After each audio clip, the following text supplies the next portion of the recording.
over the past century, but accelerating over the past couple of decades, we've seen the emergence of a kind of global data field.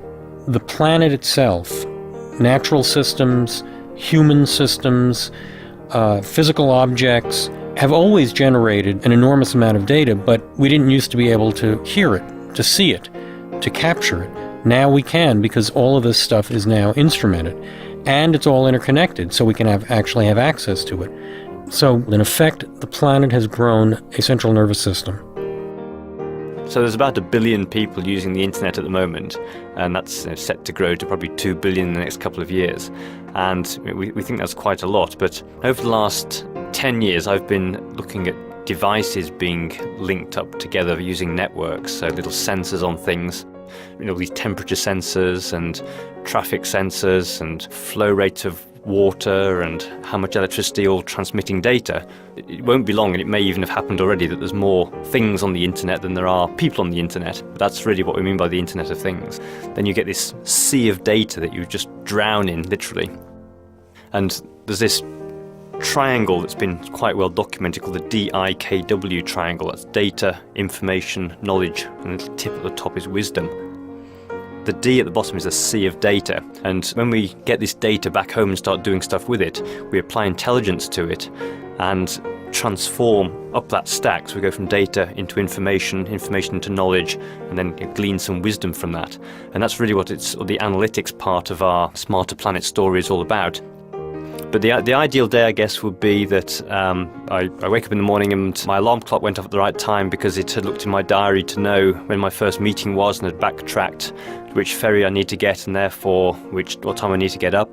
The bathroom heater would have been on for half an hour before that time to make the bathroom nice and warm. I'd know that the temperature had been freezing overnight and therefore that my ice was going to need to be scraped off my car, so I need to leave the house 5 minutes earlier. And then I'd be getting a notification, perhaps an audio announcement in my car as I drive to the ferry saying, oh, the ferries are running 5 minutes late, so no need to rush, just take your time. All that stuff is being handled by autonomic systems of little agents looking out on my behalf for the things it knows I want to do, just making me aware of what's going on so that I can plan my day accordingly.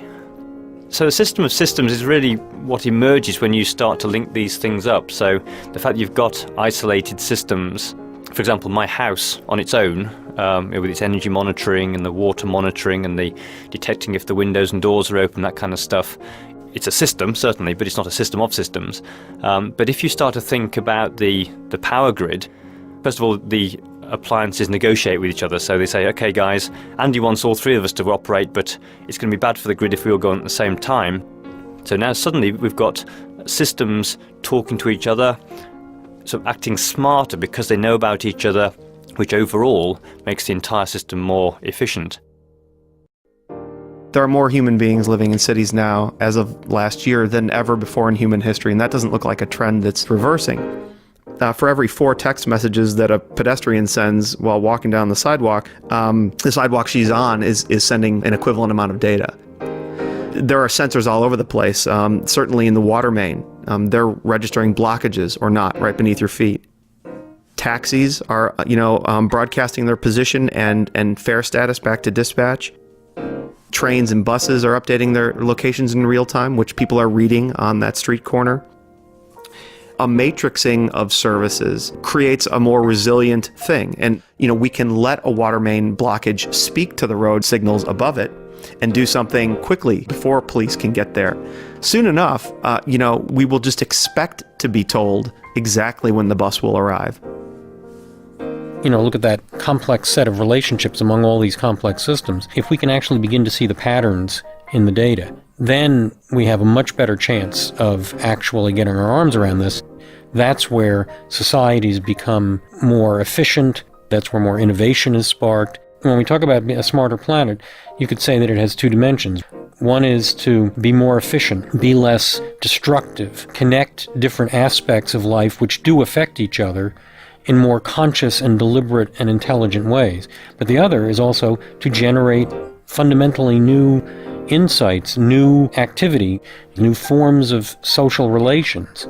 So you could look at the planet as an information creation and transmission system. And the universe was hearing its information, but we weren't. But increasingly now we can. Early days, baby steps days, but we can actually begin to hear the planet talking to us.